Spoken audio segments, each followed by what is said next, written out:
warahmatullahi wabarakatuh.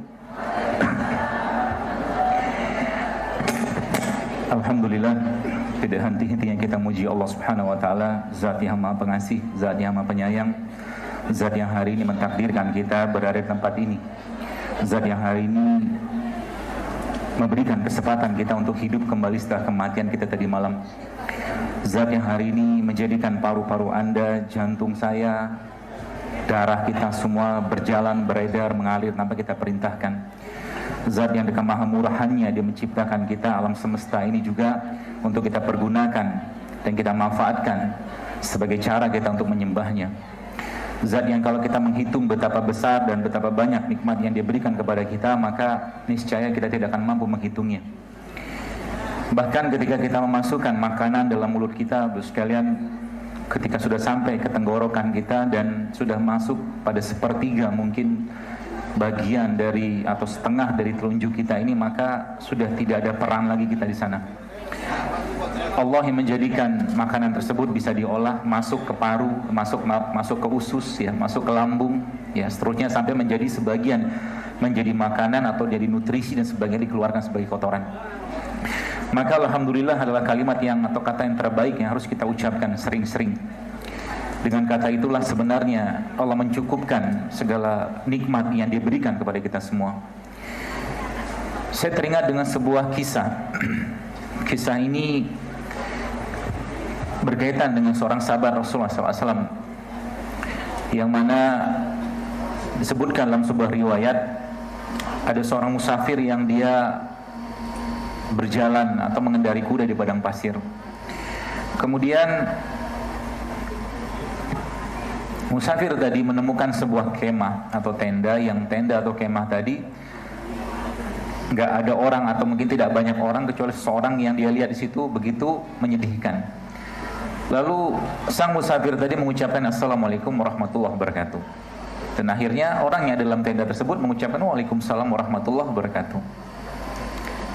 Kita katakan segala puji bagi Allah yang telah mempertemukan kita hari ini, kata orang dalam tenda. Tapi menariknya Bu sekalian, orang yang ada dalam tenda tadi adalah seorang yang mungkin secara fisiknya itu sangat-sangat mengenaskan. Karena matanya buta, kakinya buntung, tangannya buntung. Tapi dia mampu mengucapkan Alhamdulillah. Lalu orang musafir tadi bertanya kepada orang tua yang ada dalam tenda tadi. Dikatakan, apa yang kau syukuri? Ya. Maksudnya dengan mata buta, tangan buntung, kaki buntung, apa yang kau mau syukuri gitu kan? Dan dia tergeletak di atas padang pasir seperti itu. Lalu orang tua tadi mengatakan, diamlah kau wahai anak muda. Ketahuilah bahwa aku bisa mengucapkan Alhamdulillah saja sudah merupakan nikmat dari Allah untukku. Lalu sang musafir tadi mengatakan awalnya ingin meminta bantuan, tapi justru malah dia yang menawarkan bantuan. Ditanyalah pada orang tua tadi, apa yang saya bisa bantu untuk Anda? Kata orang tua tadi, aku punya anak yang mengurus saya di sini, dia bilang. Lalu selama beberapa hari ini saya tidak mendapatkan dia di sini, kata orang tua tadi. Dan subhanallah, si orang tua tadi mengatakan tolong cari dia di luar. Jadi kalau engkau melihat dia di luar, maka itu pasti anakku, kata dia. Maka akhirnya si musafir tadi pergi keluar dan dia mendapatkan atau mencari-cari orang, dan ketemulah dia dengan seorang laki-laki. Tapi qadarullahnya apa? Laki-laki tadi ternyata subhanallah sudah jadi santapannya singa saat itu. Dan dia mengatakan ini pasti anaknya nih. Akhirnya dia masuklah ke tenda tadi dan mengucapkan dan menyampaikan kepada orang tua tadi. Nah, apa dikatakan? Awalnya dia langsung pengen menyampaikan kepada si orang tua tadi, tapi dikatakan dengan bahasa yang santun, wahai orang tua, dia bilang, tahukah engkau tentang Ayub alaihissalam? Tentu saja saya tahu. Ayub seorang yang luar biasa. Allah kasih ujian 20 tahun kepadanya dengan begitu banyak ujian, ya. Anda bayangkan Nabi Ayub itu sekalian, hari pertama ya beliau kena penyakit. Hari kedua anaknya mati 12 orang. Hari ketiga seluruh hartanya kena hama. Berturut-turut 3 hari. Ya. Lalu orang tua dia mengatakan Ayub seorang yang luar biasa, dia bilang. Lalu akhirnya si musafir itu mengatakan benar. Ya, Ayub seorang yang luar biasa, dan saya berharap engkau menjadi bagian dari salah sebagian kecil dari kesabarannya Ayub alaihissalam. Apa maksudmu, kata orang tua tadi. Akhirnya ceritakanlah bahwa anaknya sudah mati, seperti itu. Lalu akhirnya orang tua tadi mengatakan alhamdulillah, setelah mengucapkan kalimat istirja, innalillahi wa inna ilaihi raji'un, kemudian mengatakan alhamdulillah, segala puji bagi Allah yang telah memberikan kesempatan anakku untuk lebih awal masuk ke dalam surganya. Ya, karena dia tahu bahwa anak yang mengurus orang tua seperti itu pasti akan diganjar Allah dengan ganjaran yang terbaik. Lalu setelah itu dia mengatakan, maka saksikanlah, kata orang tua tadi. Dia mengucapkan apa? Asyhadu an la ilaha illallah wa anna Muhammad Rasulullah. Dikatakan, aku bersaksi tidak ada Tuhan selain Allah dan aku bersaksi Muhammad utusan Allah. Seketika itu orang tua tadi mati. Ya, mati seketika. Lalu akhirnya apa? Si musafir tadi makin kebingungan, Bapak sekalian. Ya, makin kebingungan. Maksudnya gimana?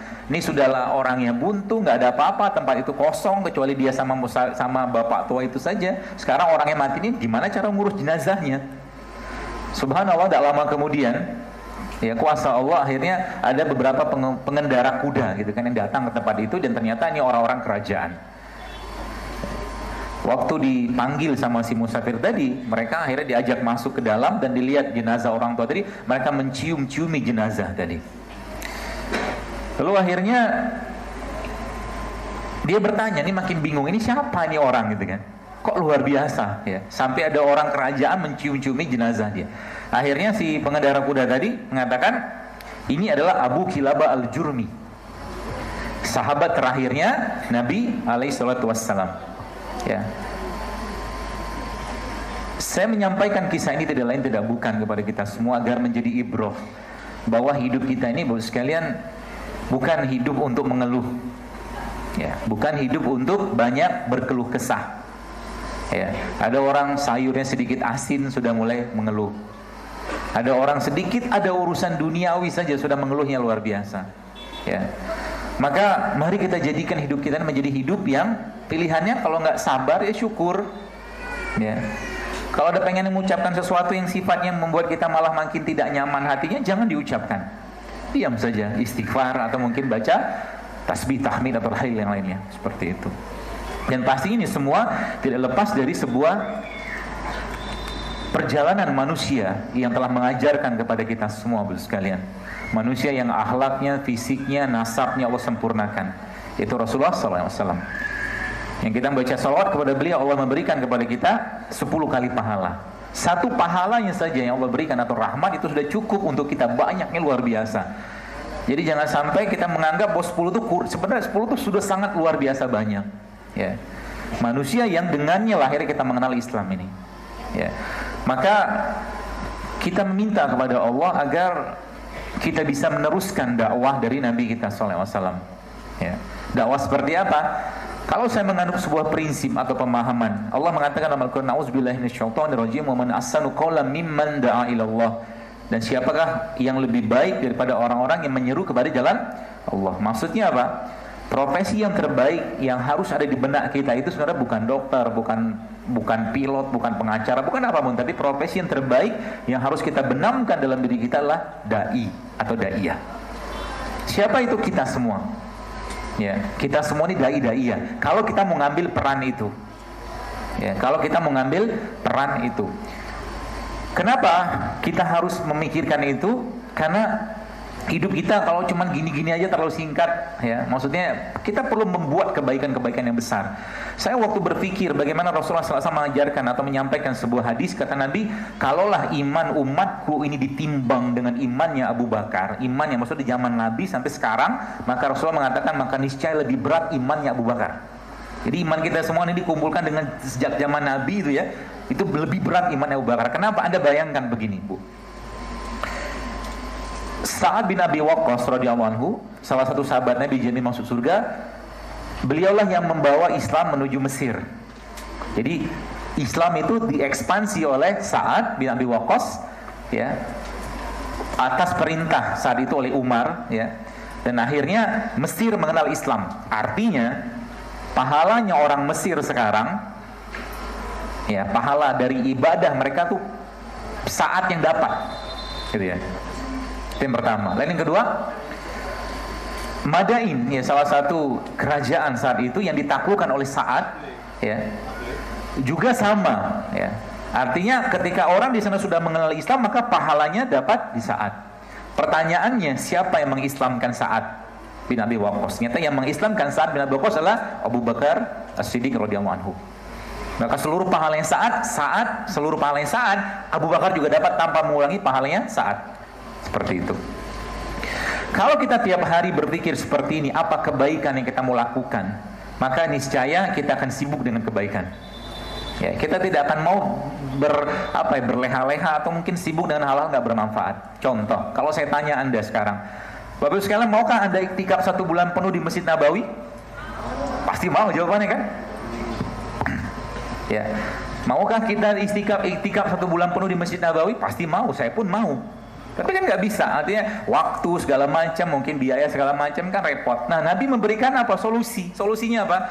Rasulullah SAW mengatakan dalam sebuah hadis, membantu hajat saudaraku kaum muslimin, maksud ke situ sebenarnya seperti itu, membantu hajat saudaraku, kata Rasulullah SAW, lebih aku cintai daripada iktikaf 1 bulan penuh di masjidku ini. Contohnya beginilah, ada orang mau masuk tempat ini nih, penuh misalkan gitu kan, terus hajatnya dia pengen datang ke kajian ini, gitu kan, hajatnya dia. Lalu Anda lihat di depan Anda ada tempat kosong. Oke, ada tempat kosong. Anda kasih tempat itu ke dia, itu kata Nabi SAW sesuai hadis tadi, maka itu lebih baik daripada iktikaf 1 bulan penuh. Coba, luar biasa. Ada orang mau pergi wudu, dia pakai sepatu. Lalu Anda lihat, ya, Anda punya sendal. Dia mau wudhu kan, mau pakai sepatu pasti basah. Dia butuh sendal. Anda lihat dia butuh sendal. Anda kasih sendal kepada dia, hajatnya dia Anda penuhi, maka itu lebih baik kata Rasulullah daripada iktikaf 1 bulan penuh di Masjid Nabawi. Kenapa saya harus katakan ini? Karena memang Islam telah mengajarkan atau memberikan kesempurnaan yang luar biasa. Luar biasa, Bapak sekalian. Kalau seandainya kita mengenal Islam, maka kita pengennya tiap hari itu apalagi kebaikan. Jadi kalau ada orang hidupnya tidak bahagia, mungkin kemungkinan besar dia belum banyak berbuat baik untuk dirinya ataupun berbuat baik untuk orang lain.